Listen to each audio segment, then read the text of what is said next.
We, the People of Detroit, is dedicated to community coalition building and to the provision of resources that inform, train, and mobilize the citizens of Detroit and beyond to improve their quality of life. As a community-based grassroots organization, We the People of Detroit aim to inform, educate, and empower Detroit residents on imperative issues surrounding civil rights, land, water, education, and the democratic process. For more information, call 844-42-WATER, 844-42-WATER, or email wethepeopleofdetroit.com.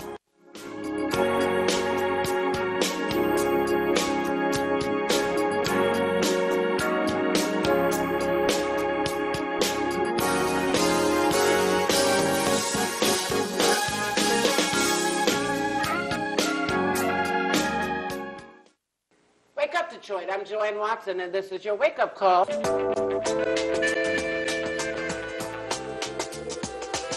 When a brown girl child is born, the earth shifts. The sun is at half-mast. The moon waits for her first cry. The ancestors set the table. The flowers turn red as blood. This is your land, continent daughter, with tree trunk legs and branches for arms. This is your soil, black and fertile as your eyes facing an apartheid Jim Crow current past memory. Some of us begin the removal of shackles at birth. We grow into the armor of struggle quickly. We brew courage in our tea, blend bravery into our Sunday dinners. Joanne Watson, you understand nation building is not a part-time job. This dedicated life is sometimes lonely, a vulnerable choice, but it is the only way you know how to operate. You are wired for the movement in your black women bones, even when tired, still fighting, still organizing, still singing morning spirituals. You were born to lead, even in your own family, the eldest of 10 children born to Jefferson and Lestine. You made Damon, Nefertari, Stephen, Maya. Her children always knew she was larger than life. When you are a woman in the movement, you take the children with you on the journey. You bring the babies with you to your college classes. When you travel to Ghana for the first time, it will be with your daughters in tow. When you are a fearless, nationalist thinking mama, mothering never stops with your own babies. 30 godchildren and mentees across the globe. The daughter of a ministering mother is already ordained for good trouble. A seer, a prophetic young student preparing for her lifelong role as servant to her own community. When your purse was snatched in a Farmer Jack parking lot many years ago with your kids' tickets to Run DMC in the purse, you made sure they still got to that concert and even hosted Melly Merrill and the Furious Five in your living room, because queens make it look easy. When you're a single mom, people will tell you what you can't do. Instead, you move to New York City with all 4 of your C's to do your necessary work with the YWCA, because queens make it look easy. Ghana, Togo, South Africa, where is your heart, Mama Watson? Nurturing spirit, baking melt in your mouth, homemade biscuits. How many hours do you sleep, Warrior Watson, with endless work ethic and blue-collar blood racing through your veins? How do we say thank you for your work, your time, your heart? We know you will never really retire. There is a fire on the path to freedom. There is smoke, there is sacrifice, there are stories of justice, of women, of Tubman, Sojourner, of Angela, Asada, Coretta, and Merle, and Betty, and Queen Mother Moore. Some of us know we are ancient, that our marrow is laced with legacy, that we are here to bring light to our daughters. Sometimes it just takes one woman, a mother, a grandmother, a Spitfire, griot, a sister, the only woman to lead the NAACP's largest chapter. She, daughter of the movement, of Rosa, of Irma. She was a birth that gave birth to possibility for other young activists like me, a true D woman, frontline Fatima, Nigerian blood, councilwoman, leader, truth teller, Joanne Watson, social worker, president of the Anti-Klan Network, sister, inspiration, dedicated to the protection of girls and the voices of women wrapped in West African beauty, regal and resilient. Wake up, Detroit. Wake up, South Africa. Wake up, Cuba. Wake up, small business owners. Wake up, White House. Wake up, reparations. Wake up, teachers, wake up women, wake up schools. Sleeping is not an option when the Honorable Joanne Watson is in the room. It's a wonderful day to rise and shine, and we're so blessed to have Dennis Boatwright in the house. Oh, yes. come and tell us some truth this morning. We want to hear that truth. First, tell us about yourself. Yes, my name is Dennis Boatwright, and Get a little closer to the mic. Yes, my name is Dennis Boatwright, and I'm the director of the Center for Pan-African Studies, a think tank that's based here in Detroit. I'm a lifetime Detroit resident and an activist as well as a educator. Who have been your mentors? Actually, you have been one of my mentors, and to be quite honest, every time I ride downtown, I see that Spirit of Detroit statue, and I say that should be Joanne Watson because you represent Detroit spirit very well, and you have done it, decades. But to answer your question, my mentors been people like Dr. Claude Anderson. Oh, do you know I just talked to him 2 days ago? I can imagine. I love Dr. Claude Anderson. Yeah. I had seen you and him conversing at the African Museum several times, and y'all have great conversations. He says he's my only friend. Oh yeah, That's what he always says. Oh yeah, I'm your only friend. Yeah, and you and both of him, you and him represent Detroit well, but also Dr. John Henry Clark. Oh my. Amos Wilson, Francis Cress Welsing, Marcus Garvey, obviously, and Malcolm X. Well, El Haj Malik El Shabazz. You know, when I think about Malcolm X, whose birthday we just celebrated not long ago, last week, it's important for us to remember he had an office in Detroit on Linwood and Burlingame, Group on Advanced Leadership, which he opened with Reverend Milton Henry, who was one of my mentors. Reverend Milton Hengaidi Obedelli, the brother of the great Dr. Amari Obedelli, one of the founders of NCOBRA, also known as Richard Henry. And they would sit in their office on Linwood and Burlingame, not far from where the Nation of Islam was founded, not far from where the Shrine of the Black Madonna was founded. So something special about Linwood, something special. And Malcolm X walked the streets of Detroit. We ought to be so proud. Oh yes. He deserved that name, his nickname, the only nickname he had, Detroit Red. That's right. He deserves that name. That's right. We love and honor Malcolm X. Yes, we do.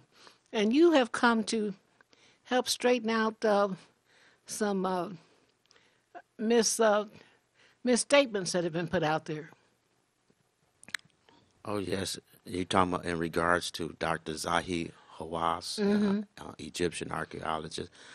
Yes, I come out here to really charge the community because I started to notice that the African-centered community in particular have been on an increasing attack lately, and it all originated from 2 years ago. A group of scholars had planned to have a conference in Egypt. Yes. And when they got there, they start to feel that their conference was being sabotaged. Oh my. I mean, 5-star hotels, all of a sudden their water and electricity wasn't working. People were getting their visas revoked, and they got to a point where scholars, and I'm not going to mention their names, many scholars have told me that they started fearing for their lives. Oh my. So what happened is, this is why, and you were there too, we had that conference here in Detroit last year because they had to cancel the one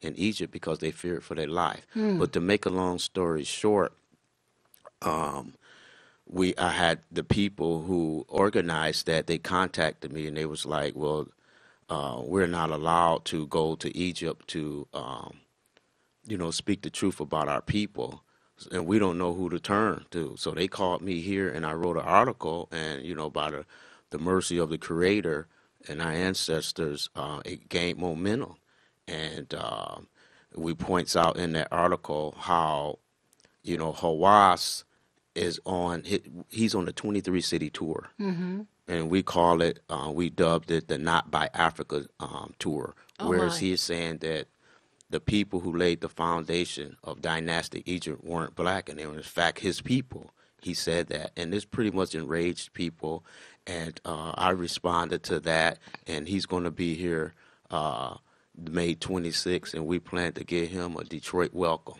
Mm-hmm. Well, Egypt is Africa.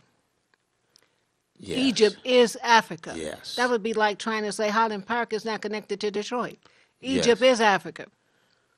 And down through the years, people have tried to sabotage the history, the antiquity of Egypt, to separate it from Africa. They've stolen from Egypt, which means they stole from Africa, like the so-called Great Museum in Britain that hijacked some grand archival and spiritual data replicas in Egypt, then claimed that they had manifest destiny over it. You can't have manifest destiny over something you stole. That's grand theft. That's not destiny, that's theft. That's exactly what it is, and you hit on a good point, and Amos Wilson brought that out. See, if we allow Hawass to go unopposed, we risk our kids being further miseducated, because Hawass has garnered the support of, I'm not going to say any former presidents, who he's their tour guide when he goes to Egypt. Ironically, Will Smith, that's his personal tour guide, and we know that Jada Smith is, behind, the new Cleopatra documentary, and also Angelo Jolie and many stars. So he's the go-to guy. He has credibility. But back to what Amos Wilson said. Amos Wilson said, if we doesn't oppose the racist narrative, the anti-black racist narrative about our history, we're going to allow them to dominate the narrative. And when that happens, we start re-enslaving ourselves, because your history is your historical memory. That's it. And what Hawass is trying to do, he's trying to erase us out our own history by using absurdities, coming up with these fanciful ideals that Egypt is not a part of Africa. And I want to ask them, when did Egypt not become a part of Africa? When they try so hard to take Africa out of its greatness. Even when you look at world maps, it always has the United States, North America looking about the same size as Africa. Absolutely untrue. Not true at all. The size and the majesty of Africa and the wealth of Africa, which is a birth of humankind, all humanity began in Africa. So the truth is, everybody's of African descent, because human life, and so did civilization, began in Africa, not Rome and Greece.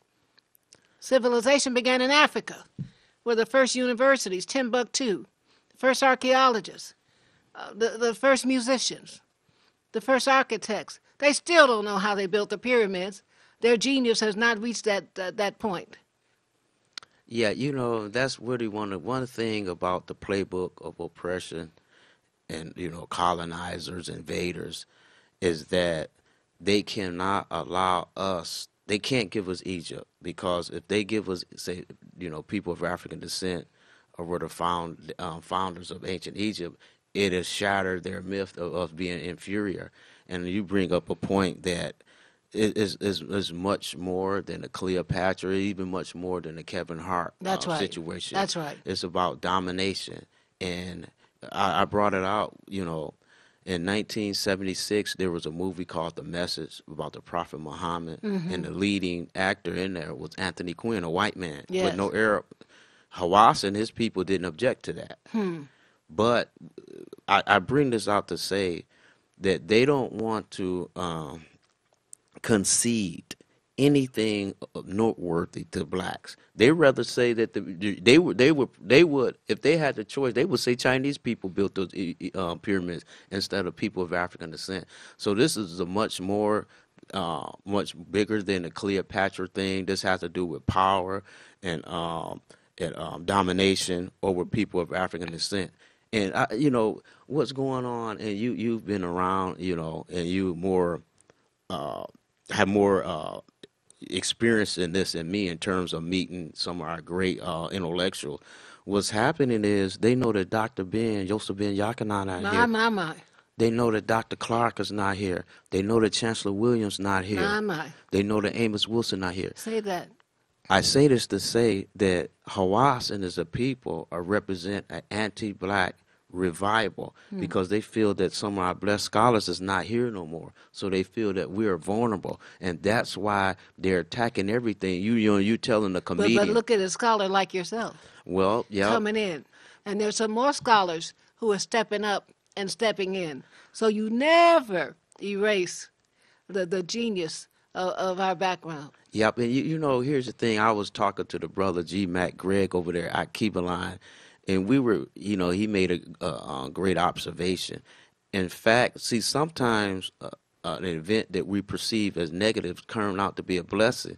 And what Hawass is actually doing, he's actually galvanizing and uniting the black community around this issue. Now, you have organizations who are now black organizations, particularly in Detroit. Not to mention, we didn't receive a lot of support from L.A. We got people who flow in from L.A. and New York Excellent. to come to support us. But what's happening with this, Ms. Watson, is that we have groups that ordinarily weren't talking to each other on a daily basis. Now we're talking to each other. Excellent. So Hawass don't realize that he has ignited and inspired a lot of baby Dr. John Henry Clarks. Come on now. That's exactly right. And as we really lay the foundation for truth as it relates to not only African heritage, it's not just good for African people, it's good for all people to know the truth. Because there is no truth that exists in the telling of the story of how this country got founded. This country was not founded based on people of African descent selling themselves into slavery. The slave ships were built in the state of Rhode Island. It was the economy of Rhode Island. And African people were not standing on the west coast of Africa saying, please come get me. They were kidnapped at gunpoint. They were technically prisoners of war. Prisoners of war. And the village chiefs who objected to the Europeans coming in stealing their young people were beheaded. They were assassinated. That story is not told. You know, you're exactly right, and I like when you bring up the point. You know, African history is really about human history. That's right. All people. And believe it or not, you know, Dr. Clark made an ironic statement. He said, you know what? All our research come from white European scholars. They the one that put it out there that That's the right. Egyptians were black. Count Vaughan and even people like the general of Napoleon. That's right. He said that these people were black. And That's then we right. have Martin Brunel. And then not only that, we go back to one of our most quoted statements, one of our most potent weapons is with Herodotus. That's right. Who was he used to be the father. He is the father of European history. He was a Greek, and he described what he had saw, and he said the Egyptians were dark skinned with woolly hair, and tall and slender. And who is that? And not only that, there's another description he said they love music and dance. Now, who fits that description? My. That's a perfect description of African people. Right, and we're talking about 460 BC. So African history is a human history, That's particularly right. in Egypt. And like we have European scholars, even today, like Martin Brunel and a sister named Sally Ashton, a scholar, white European lady, who emphatically said they were black. But you're going to have people that come out this is what I tell people. When you look at Dr. John Henry Clark, he had a famous debate with Mary Lefkowitz about her book, Not Out of Africa. And I always remind people that debate was taken back. Well, actually, it wasn't a debate because John Henry Clark said, I only debate my equals. That's it. But anyway, that was their best scholar. But he pointed out that this happened in 1992. Mm-hmm. John Henry Clark was blind. But John Henry Clark found it necessary to get out of his bed and come debate this lady for us. And he was blind in retirement, couldn't see. So our scholar has made it clear the importance of us for defending the integrity of our history. He came here when he was blind. He spoke at the Lewis College of Business, which was the only historical black institution in town, at the invitation of one of our leaders of the Council of Elders, Dr. Robert O'Bland.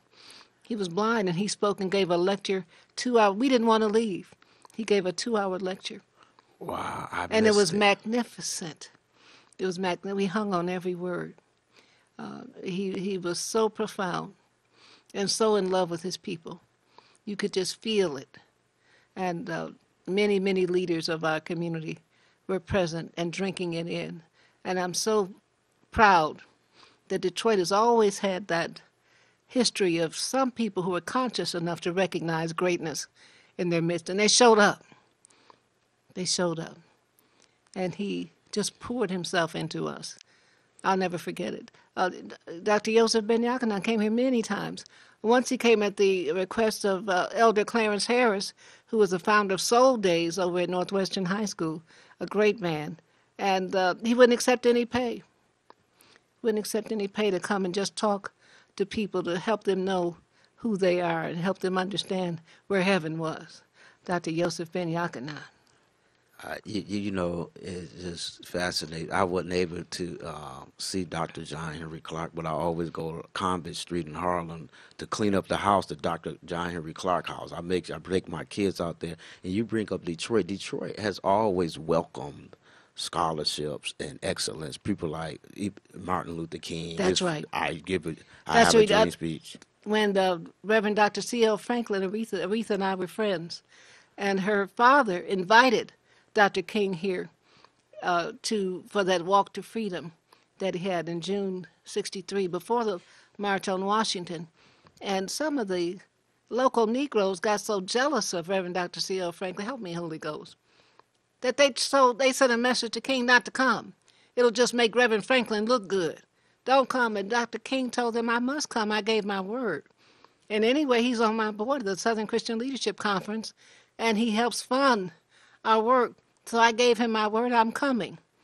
They sent him message out, these so-called connected Negroes. Help me, Holy Ghost. Tried to stop Dr. King from coming here.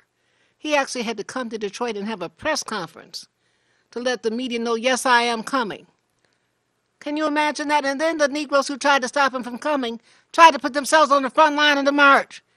Had signs printed like it was their march. That just shows you the level of internalized oppression that exists among our people. Yes, and I'm glad you brought that up. That's one of the issues that we had, you know, whether it was Malcolm X being betrayed, whether it was Nat Turner being betrayed, whether it was Gabriel Prosser being betrayed. Say so. Or whether it was a black person who was to recruit for the Tuskegee Institute Yes. treatment. We have those betrayals, and then we had to set up mechanism to deal with it. We're getting to the Detroit issue is that we know that Malcolm X did his Ballad of the Bullet here in Detroit. That's right. I say this to say that Detroit has always welcomed scholarship. We are the hotbed of black politics. And I bring this up to say this, and many people, even one of the brothers that flew in from Detroit, one of the scholars, he made an interesting observation. A lot of times we may take this for granted. He was on the phone. He was telling other scholars in L.A., he said, all I see is black people walking down the street. I don't see other people. This is black. And, you know, he made a big thing of it. And to me, you know, this is normal. But people really look at us as the center, the mecca of black politics. That's right. And I say this, I want to add that I had did a radio interview for WBAI 99.5 FM with Dr. James McIntosh and Leonard Jeffries. Oh, my. Dr. J. And off record, they told me, you know, after the interview was over, they told me, they said, well, Dennis, they also called me Imhotep. They was Imhotep, you know, we're expecting Detroit to set the tone and the model for how do we respond to Dr. Zahi Hawass. So we have people, we're on a verge of really starting a classical African revival here in Detroit. They're expecting our leadership to flower. And that's why, you know, I'm just so happy for you here. I know when Joanne Watson want me here, whether it's being at the Detroit Reparation Task Force or even here, I know it's going to be serious. We got serious people here. You know, we are blessed to have our roots here. When I think about Paul Robeson, who could come to Detroit, hosted by Reverend Charles Hill, who then was the pastor of Hartford Baptist Church, when Paul Robeson had had his visa and his passport taken away by this racist government. They took away the quality of his life, his ability to make a living by not allowing him to travel the world and make speeches. He spoke multiple languages, so he could speak anywhere in their own language. And they loved him. They welcomed him around the world. But because he talked about America's racism, the United States put a ban on his travel and forced him to stay only in the United States and not have a way to earn a living. But the great Reverend Charles Hill invited him to Detroit, where he had a standing room audience. His bodyguards were the Honorable Coleman A. Young, before he was mayor. Wow. And Dave Moore, who was a black man, co-founder of the UAW. Dave Moore was also the person who picked up Mother Rosa Parks from the airport when she had to fly into Detroit to escape the racism from Montgomery, Alabama. But the fact that Coleman Young and Dave Moore were the bodyguards of Paul Robeson, and Mother Irma Henderson cooked a beef brisket for him in her house, and he slept at her house, and she fed him, took care of him, and he was safe there in the house. So you see how the connection, they were all young then, before any of them were elected to anything. They surrounded Paul Robeson, who was our hero, who was magnificent, who was greater than anyone was ever even able to understand at that point. Paul Robeson, who had multiple degrees, and was a sports star, and a lecturer, and a movie star, an orator, a singer. He did everything well, including talking about the institutional racism in this country. And that's what led him to be persona non grata. Oh, but he was welcome in Detroit. He was welcome in Detroit. And, you know, you bring up Paul Robeson. And Wake up, Detroit. I'm Joanne Watson, and we're so blessed to have our sponsor here, Monica Lewis-Patrick. She's going to give us all the news we can use about what's happening with we, the people of Detroit. Let's say welcome to Monica Lewis-Patrick. Good morning. Good morning. Good morning, darling. Yes, ma'am. Good morning to you, Queen Mother. People don't know the role you have played in your organization in making sure that water doesn't get turned off in Detroit. Talk to us about that. Yes, ma'am. Well, our work really stands on the shoulders of you and so many great leaders in our city. The late, great Marianne Mahaffey, all of the legendary work that has come out of water warriors all across the city of Detroit. But we often have to remind folks that it was that architectural genius here in Detroit that really has set the path for the rest of the nation to understand the importance of water affordability. And so because of that legislative template, you now see legislation in Baltimore, in Philadelphia, San Antonio, Texas. But the national temperature really was set by those leaders here in the city of Detroit. And so when we work, we often talk about us being an extension of that work, being a collaborator of all of the legendary work that has happened here. And what we see is that it's so important that there's an advocate in the city, someone for those Detroiters that may not have the ability to get downtown during the day because they're at work, those folks that may have a disability that prevents them from being able to get there, and then also those folks that may just need an extra push, someone that can speak boldly, truth to power, bring information, evidence, data, and research to demonstrate the harms that are happening to the residents of Detroit. And so we the people of Detroit, just as the name says, we operate in the we. We collectively work as a group of Detroiters and residents for the best interests of the residents by making sure that our people are informed, trained, and mobilized to improve the quality of life of the residents. Excellent, excellent. And you've been negotiating with the Board of Water Commissioners. In fact, your people, we the people of Detroit, has attended every public meeting of the Board of Water Commissioners. That's saying something. Yes, ma'am. Well, and it's not just we the people of Detroit, it's the coalition of Water Peeps. Water Peeps is an amazing group of exceptional women, black women in the city of Detroit who range from not only yourself, but amazing women that have been social workers in the city, have been policy analysts in the city, have been chief of staffs to legislators in the city. And all of that genius has come together with our co-chairs, Cecily McClellan and also Mother Gwen Howard. And those women working together along with you have been able not only to expand the conversation in the city, but actually expand it at the state level. So they have joined the water table and are really moving water affordability at the state level. And then that influence is influencing the national table. Go ahead. So I'm just so grateful for your leadership and that of Cecily McClellan and Mama Gwen Howard and Mama Gwen Winston and all of those great leaders that understand that it's about building power at the local level, but influencing power at the state and national level. And you're fighting not only for Detroiters, but across the state and, quite frankly, around the nation. Yes, ma'am. Because what we found in Detroit was the canary in the mine around these inequities and insecurities with water. But we also found that many people were living in a lot of shame. There was an embarrassment about not having your water on. There was also a very racist narrative that had been built, not only in Detroit, but across the nation. We often heard from water operators this very racist narrative of somehow people just weren't working hard enough, or somehow there was failed black leadership that just had run amok across the nation, or somehow we just woke up and decided not to pay our fair share of the water bill. And what we were able to do with citizen science and research and data was amplify the residents' voices and really be able to bring truth and fact-finding into the space. And what was able to be really strongly acknowledged is no, it hadn't been failed black leadership and the fact that we weren't paying our fair share. We were paying more than our fair share. We were actually subsidizing a regional system that was providing water to about 40% of the population of the entire state of Michigan. About 3.8 million Michiganders were drinking from an infrastructure that was built on the backs of the residents of Detroit.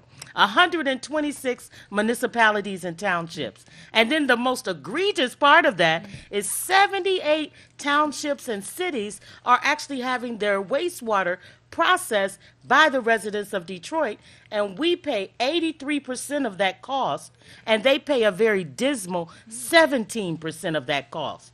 And then even when you talk about water rates, Detroiters pay retail for water. And all of the other residents that receive water from our infrastructure, they pay wholesale. So when they see a markup at their local level, that markup is happening by their own municipality. But they use the cover of this racist narrative that somehow they're paying for Detroit, when in actuality, Detroit is subsidizing them. Come on now. And when you think about the fact that in the beginning, Yes, it was ma'am. Detroiters who paid for the bonds that created the Detroit Water and Sewage Department. That's right. That's right. It was Detroiters who paid. It was not the whole state. That's right. And then the state mandated that Detroit share its water. That's right. That was the state that did that. That's right. Well, in 1955, the water director at that time said that if Detroit was forced by the state of Michigan to continue to build this infrastructure out to the suburbs, that it would drive us into bankruptcy. They got rid of him.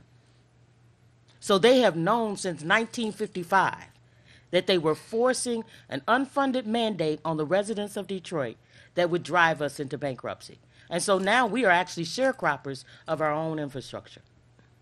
And water is a human right. Yes, it is. You can't live for more than 3 days without water. Yes, it is. You must have water. And if I had my way, you wouldn't pay for water. Yes, Just like you don't pay for air. Yes, ma'am. Water is a human right, and there must be a human response to making sure every citizen has access to water. That's right. And I think for us, what we have tried to do is we've tried to look for every place and space where we could take power, where we could demonstrate not only the genius of community, but also the inhumanity of the process. And so one of the things that we were able to lift is that it caused a public health impact, not only to the residents of Detroit, but to the region, to have massive numbers of folks cut off from water. It was the Henry Ford Health Study, joined with our mapping of water shutoffs in the city. A great book, award-winning publication. Yes, ma'am. That demonstrated that shutting off water was not only creating a public health impact for the person that did not have access to water in their home, but it actually had an impact to the entire block. So if you had one person on a block in the city of Detroit that did not have running water, it increased the probability of pathogens and public health impacts to the entire block. That's exactly right. Hepatitis rates increased. Yes. Yeah, in 2016, there was a publication, a medical publication, that said that southeastern Michigan set in the largest documented cases of hepatitis A in American history. And what we find is at that same time, the mayor sort of suppressed a lot of that information because he was running for re-election. And so we had to use the power of the people, like always, and convene a public hearing to be able to bring this information to the forefront. Of course, Henry Ford Health Systems at that time backed away from the study, but we didn't stop. That's and right. So we brought in other researchers. We expanded our team of citizen scientists. And of course, at We the People of Detroit, we have a research table called the Community Research Collective, where we partner with 67 researchers and scholars across the nation. Because what we found is that it was a challenge to get certain institutions to even speak up for what was righteous in Right. those moments around shutoff and public health impacts.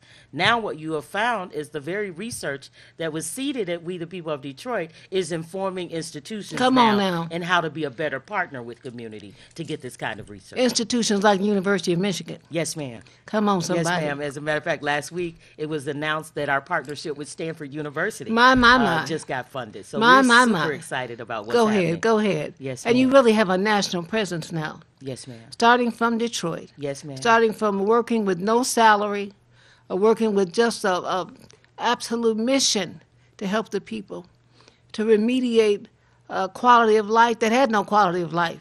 There is no quality of life if you have no water. That's right. That's Children can't go to school.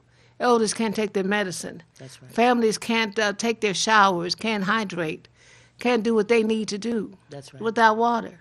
Well, and we stand on your shoulders. You know, we didn't start from nowhere. We started from a legacy of self-determination and cooperative work. We started from a long history of revolutionary leadership.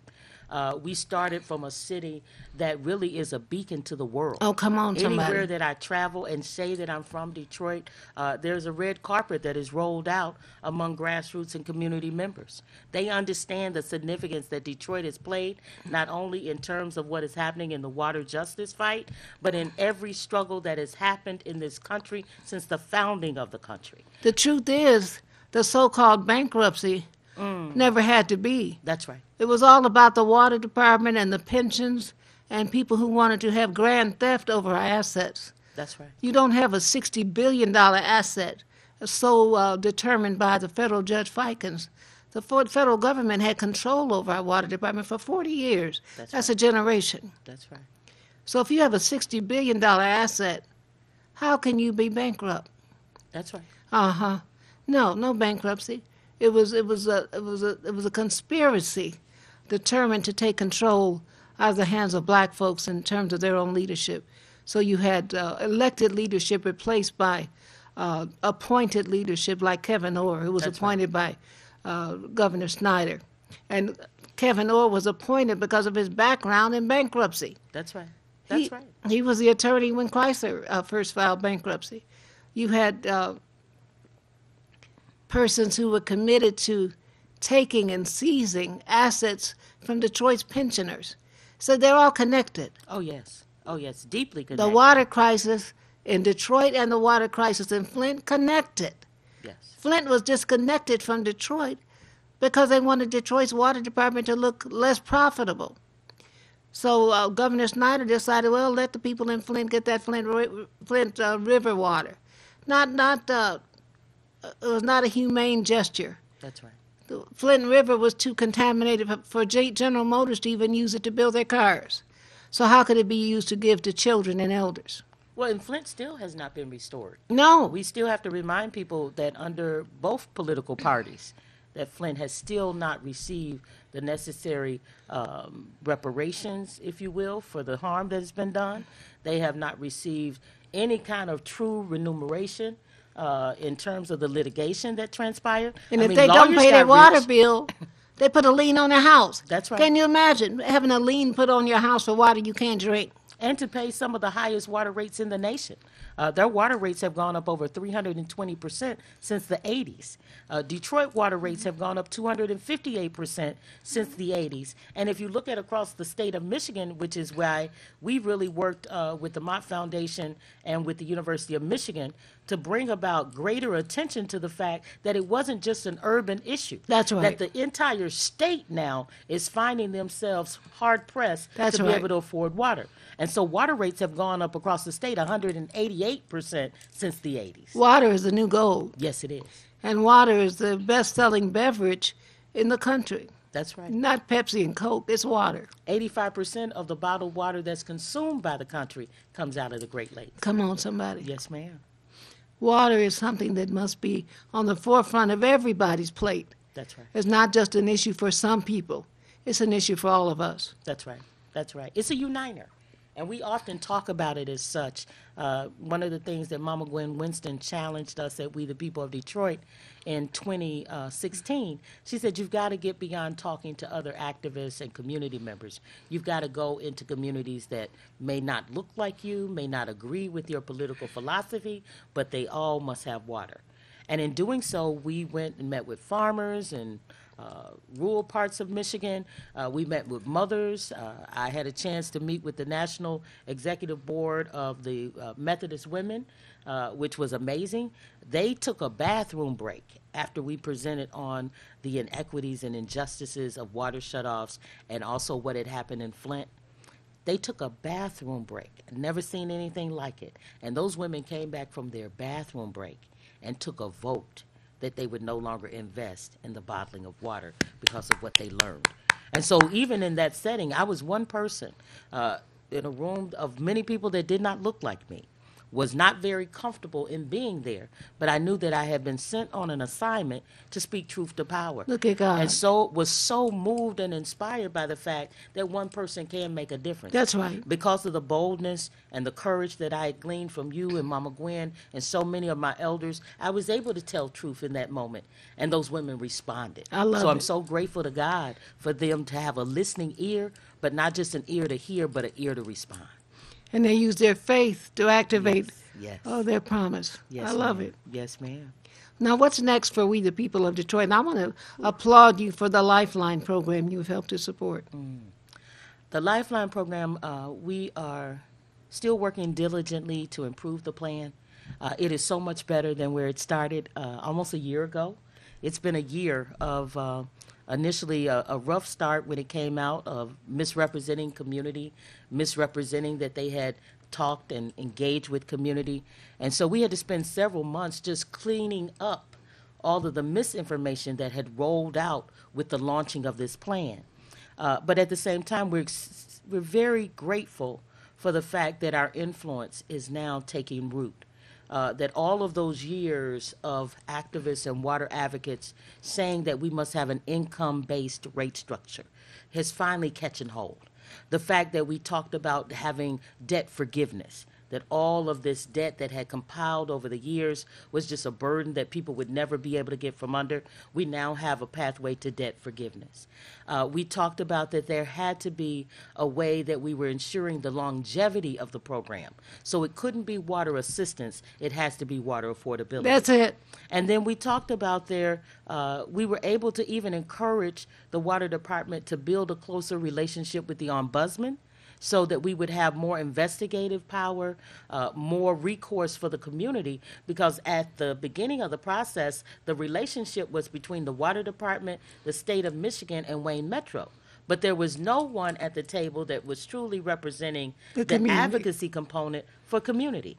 And so the ombudsman, and to his credit, thank God for the ombudsman, he has committed 3 of his staff persons. They've been involved in every one of the meetings. They have held their own meetings to educate other community leaders. And we just can't say enough about the North Star that he has presented and how to use your power in a way that is improving the quality of life for the residents. Amen. Yes, ma'am. Of course, it's in his genes. Yes, ma'am. His grandmother is the Honorable Barbara Rose Collins. Yes, ma'am. Yes, ma'am. His mother chaired my first campaign for public wow. office. Oh, wow. God rest her soul. Yes, ma'am. Well, he's been a jewel, him and his staff. They've been very responsive, very accountable. looking for solutions collectively, lifting the solutions that we have brought to bear, and just can't say enough about what it's meant over this year to be able to hold the water department accountable, be able to weigh in with real solutions, and at the same time be able to make sure the transparency is there so that the community knows what is happening and what's being said and done, sometimes in their name and then sometimes not. Oh, come on, somebody. Now, we the people of Detroit has continued to not only fight for water equity and access, but on other issues as well. Yes, ma'am. Yes, ma'am. Well, quality housing is also another issue that we're deeply concerned about.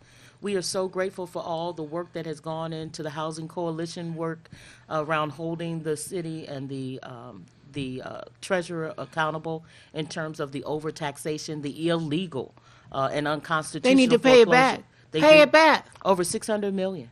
And so what we saw and is... if they have the money, they have the money, pay it back. That's right. Pay the people back. That's right.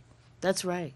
And so thank God for the Housing Coalition, because we were able in 2014 going into 2015 to use the work of the Housing Coalition in conjunction with the water advocates to demonstrate that the water debt was actually creating another layer of forcing Detroiters out of their home.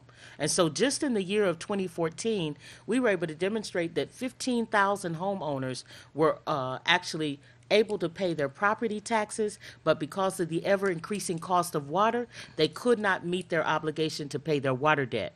Well, once the water debt transfers from the city to the county, it gets commingled as just debt. So they don't separate water liens from property tax liens. And so being able to create that distinction and being able to raise real numbers and data to substantiate what community was already saying really led to a push with Mr. Brown and the mayor to at least stop sending water liens to the county. So that was a small act, but it was significant for the residents that needed that relief. That is significant. And the fact is, people need somebody to fight for them. That's right. It should be every elected official. That's right. That's right. It should be every elected official. Yes, ma'am. Well, I shared something with a group of young people the other day that I learned from you is that part of where we are challenged is people are self-selecting to run for positions and political office. And there used to be a process where you had to come through and be selected. You couldn't self-select. That's true. And so I was with that- asked to run. Yes, ma'am. The Honorable Ermel Henderson. Yes, ma'am. The Honorable Marianne Mahaffey. The Honorable Congressman John Conyers. There were those who sought me. Yes. Quite frankly, my first response to Mother Henderson was, no, I can't be Gil Hill. And she said, no, you get on your knees and you talk to God. Wow. Yes. You talk to the Lord. Yes. And let the Lord give you your response. Don't talk to yourself. So you shouldn't tell yourself to run for office. That's right. Somebody ought to recruit you That's right. because of the work you've done. That's right. And I believe that that rites of passage still needs to be in play. I meet so many babies that will send me a message or send me a text, Mom, Monica, I want to talk to you. I want to run for mayor. And you just got out of school. Haven't really worked a full-time job. Have not been in any form of leadership. Haven't worked on someone else's campaign. Doesn't really understand the role and the obligation that you're a servant. And so even in those moments, you're trying to encourage them to stay in the fight, but then understand that there is some service that you must render to be considered to be a part of the fight. Servant leader. Yes, ma'am. Mother Rosa Parks was an excellent example of a servant leader. Yes. She was a leader, strongly, actually she was a revolutionary. She was a revolutionary. She and I went to reparations conferences together. She would sit on the front row with Queen Mother Moore. Some of the most left people from our movement you can think of, she was connected with. Wow. She didn't talk about it. It was just her personal commitment. Yes. But she also saw herself as a servant. Yes. She was a missionary, lifetime missionary at St. Matthew AME Church in Detroit. She was a person who gave, and she didn't stand on ceremony. She fried her own chicken at home. She did her own cooking. She didn't have anybody serving her. That's right. She was a servant leader. Yes. Yes. And I that's just love- what you are, Monica Lewis Patrick. Thank you, And Mama we the Leslie. people of Detroit. You're servant leaders. You're honoring the people, your constituents, and you're recognizing the significance of serving and giving and lifting. And it's not about yourself. No, ma'am. No, ma'am. We are so honored and privileged to be in this moment of succession planning. And it's so exciting to see us recruit over the last 3 years. We have 16 young people that are 35 and under. I love it. And they have come in with such a fire to do this work, very highly trained, very professional, but at the same time understanding that it's about service. And we are at a critical juncture because we're growing so quickly. We have been able to shift our summer program with our youth. We, the Youth of Detroit, has now grown from a 4-week program to an all-year program. I love it. And so I'm so proud of that. It was something that Cecily and Deborah and the founders of We, the People of Detroit, we just went in our purses that first year and were able to raise $4,000 to seed that program 9 years ago. And that program now is being funded all year round. We are also very blessed that We, the Youth of Detroit, challenged us as elders and said that we want to not only know about the water issues and the harm that's being caused, but we want to understand how to move policy. We want to understand the science of water. We want to understand at a greater degree what is happening in our region around water, not just in Michigan, but what's happening in the Great Lakes, what's happening nationally, what's happening internationally. And so we took that push, we took that challenge, and what we did is we reached out to other BIPOC leaders in the Great Lakes and said, can we come together, caucus with our youth, and then find a plan that we can do collaboratively to move us forward. And so we partner with such groups as the Flint Community Lab. They have the first youth-led water testing lab in the nation, and we're very proud of that. Love it. And then Toledo Junction has one of the most progressive workforce development programs in the nation to train youth in blue and green infrastructure. And they've been able to secure federal, state, and local funding, as well as using technology to collaborate with the skilled trades so that our babies are getting introduced to the trades, understanding the process and what's expected of them, so that they're not going in and being discouraged, because it's very much a white male-dominated kind of career path. But we're in this moment of cross-training. We're using science and technology. They've also brought in art and culture, which is a critical part of how young people like to message and communicate. And then what we were able to discover from research, 70% of black people don't swim. 70%. So it puts us at risk as we're seeing more climate impacts, we're seeing more flooding. And so what we've done is we've found that on our team we have 4 lifeguards. So we have people already trained. We were able to recruit them into leadership. We've also been able to recruit a marine biologist, a young sister from the University of North Carolina, Chapel Hill. She has built a partnership with us and the University of North Carolina, Wilmington. So we are going to create a water lab in Idlewild, Michigan, that will bring those youth together from all over the region, train them in the science of water, but it also gives us the ability to protect Idlewild, because Idlewild has the cleanest lake in the state of Michigan. So at the same time, they're learning policy, they're learning water advocacy, they're learning the science of water, they're learning the sports and recreations of water, they're using art and science to message water. We understand that also water has spirit, that there is no faith where water is not used as part of ceremony. So they're learning about that as well, because we recognize that if we understand that water is spirit and that spirit is often symbolized by water, then it'll make us respect each other, because 80% of our body is water. Come on, somebody. Yes, ma'am. So I'm excited about that. I see it as part of, as Mama Gwen told us, it's part of how you walk with your dreams. It's not good enough to just dream that these things will happen. We want to see the manifestation of it, and then we want to see the transference of it. So I'm super excited about young folks, excited about intergenerational leadership, excited about us building power together. We're so excited about our sponsor, We the People of Detroit, and its leader, Monica Lewis Patrick, as always, outstanding. Thank you, Queen Monica. Superb. We love you. We love you. God bless you. Thank God for you. If somebody wants to support We the People of Detroit, how can they do that? Yes, ma'am. You can reach us. You can go to our website, wethepeopleofdetroit.com, wethepeopleofdetroit.com. You also, if you have a water challenge where you're needing some support to navigate the water department, DWSD, you can reach us at 1-844-42-WATER. 1-844-42-WATER, and that's headed up by the amazing Cecily McClellan at We the People of Detroit. We're so happy to have had our sponsor, one of the greatest activists, organizers, leaders in this community, Monica Lewis Patrick. We the People of Detroit, thank you for being with us today, and we thank you. We know that the light of God surrounds us. The love of God empowers us. The significance of God maintains us, and the presence of God watches over us.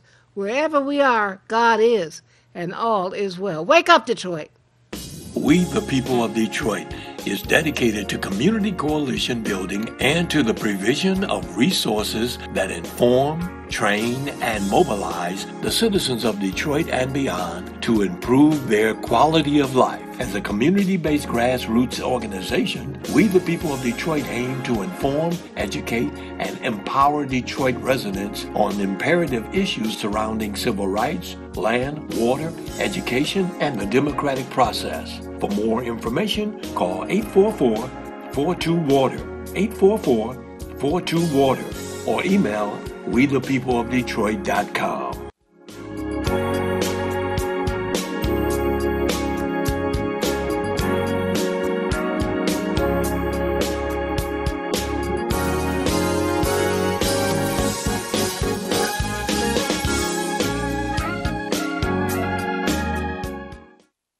Wake up, Detroit. I'm Joanne Watson, and this is your wake-up call.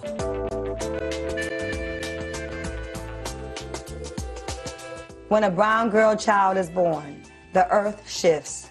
The sun is at half-mast. The moon waits for her first cry. The ancestors set the table. The flowers turn red as blood. This is your land, continent daughter, with tree trunk legs and branches for arms. This is your soil, black and fertile as your eyes facing an apartheid Jim Crow current past memory.